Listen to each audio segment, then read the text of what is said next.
अवधूत चिंतन श्री गुरुदेव दत्त. अवधूत चिंतन पुष्प 37. श्री गुरुशरणम. अन्नपूर्णा देवी. अन्नपूर्णे सदापूर्णे. अन्नपूर्णेचं महत्त्व काय आहे? प्रत्येक घरामध्ये विवाहसमयी अन्नपूर्णेची एक मूर्ती आई मुलीला देते. अन्नपूर्णा माता म्हणजे साक्षात पार्वती आहे.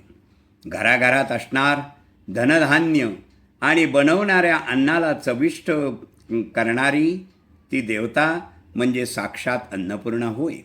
किंबहुना जे खाद्यपदार्थांचा व्यवसाय करतात, हॉटेल, मेस, पॅकिंगचे पदार्थ वगैरे, त्यांनीही अन्नपूर्णा देवीची नित्यनेमाने पूजा केली तर त्यांच्या अन्नपदार्थाला एक विशेष प्रकारची चव वाढते आणि खपही वाढतो.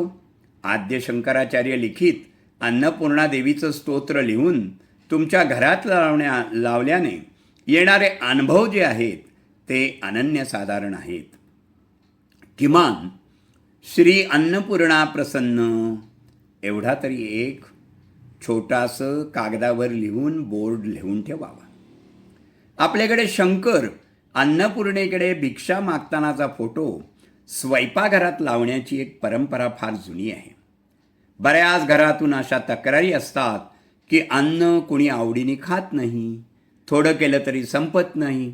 त्यांनी अन्नपूर्णा स्तोत्र हे स्वयंपाक करताना यूट्यूबवर लावावे. बघा अन्नाच्या चवीतला फरक, घरातील लोकांच्या आरोग्यातला फरक. म्हणून अन्नपूर्णा देवीची मनोभावे पूजा करावी.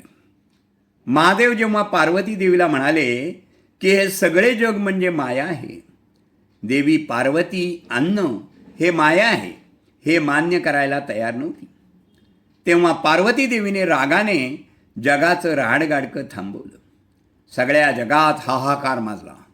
सगळीकडे अन्नधान्य संपलं. मनुष्य, देव तसेच दानव हे भुकेने व्याकुळ झाले. त्यांनी महादेवांना विनंती केली. महादेवांनी पार्वतीची क्षमा मागितली आणि जगाचं रहाडगाडगं सुरळीत करण्याची विनंती केली. देवीने ते मान्य करून काशी येथे अन्नछत्र सुरू केलं आणि त्यानंतर सगळ्या गोष्टी पूर्वपदावर आल्या. तेव्हा महादेवांनी पार्वती मातेला श्री अन्नपूर्णेची उपाधी दिली. म्हणून काशीपुराधेश्वरी मातान्नपूर्णेश्वरी.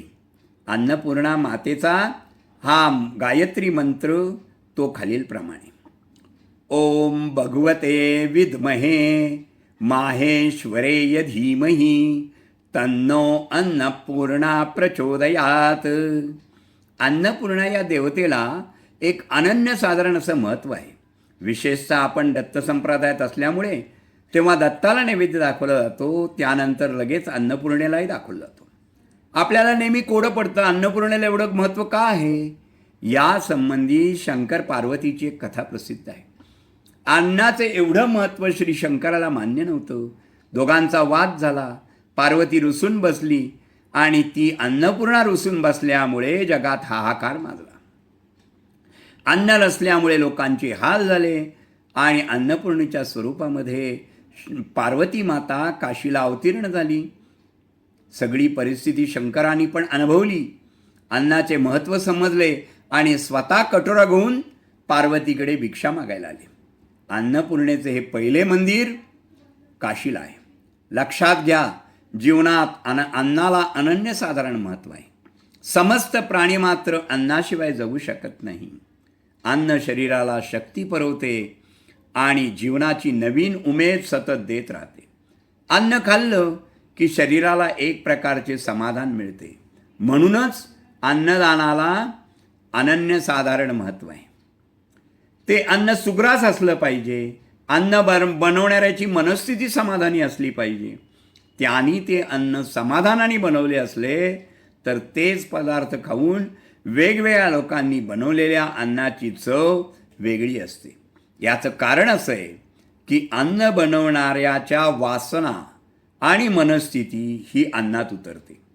म्हणून घरच्या अन्नपूर्णेला नेहमी समाधानात ठेवलं पाहिजे. तिने शुचिर्भूत होऊन अन्न शिजवलं पाहिजे. आपल्याकडे मुलीला सासरे जाताना अन्नपूर्णेची मूर्ती यासाठीच दिली जाते. तिने अन्नपूर्णेची सेवा करावी, उपासना करावी, उत्तम अन्न कुटुंबियांना खायला घालून कुटुंब सुखी करावे, अशी अपेक्षा त्यामागे आहे. आपल्या अनेक वासना त्या अन्नाद्वारे पूर्ण होत असतात.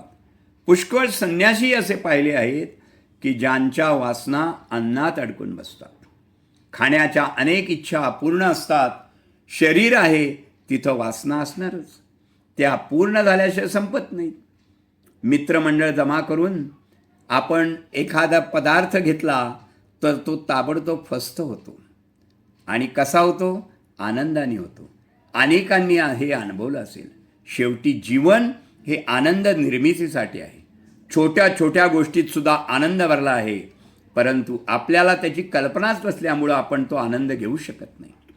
अन्नामुळे शरीरात चैतन्य उत्पन्न होते. अगदी शरीर सोडल्यानंतर सुद्धा या चैतन्याची आवश्यकता लिंगदेहाला असते. उत्तम अन्न हे शरीराला समाधान करून देते. शुचिर्भूत होऊन घरातल्या गृहिणींनी आनंदयुक्त अंतःकरणाने स्वयंपाक करण्याची आवश्यकता आहे.